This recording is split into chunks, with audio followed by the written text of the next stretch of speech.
Well, it's a fabulous, fabulous collection in there, and it just reminds us how many games and how many years these two teams have played against each other, and that's what we love so much about it. And the rich history of the Cubs in the early 1900s and really the Cardinals for their entire existence.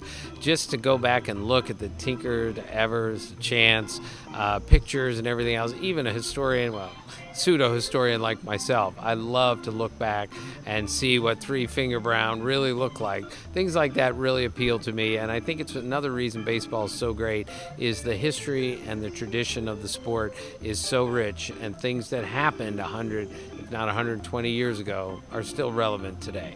Well, Whitey Herzog always used to tell me that Cubs-Cardinals is the best rivalry in baseball, better than Giants-Dodgers, better than Red Sox-Yankees.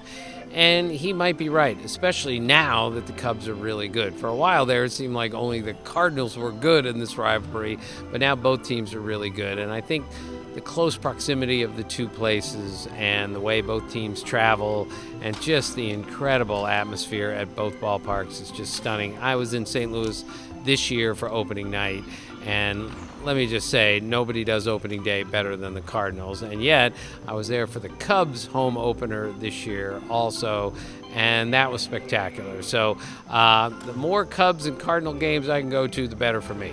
This is just the second collection of my favorite stories and my favorite observations in baseball. It's a Valentine for baseball fans. There's no heavy lifting here. The idea was to make it an easy read. Hopefully people will smile, they'll laugh, and hopefully I'll educate them.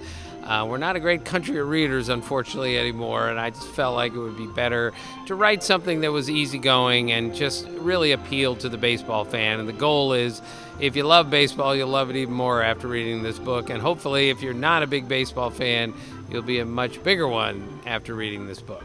This isn't something I just got interested in when I got out of college. This is the language we spoke in my house every day that I lived, that I've been alive. And this is just another reminder that there are baseball fans everywhere, and what I do for a living actually matters, because here especially, people really love the game. It's not just important here, it's intimate here.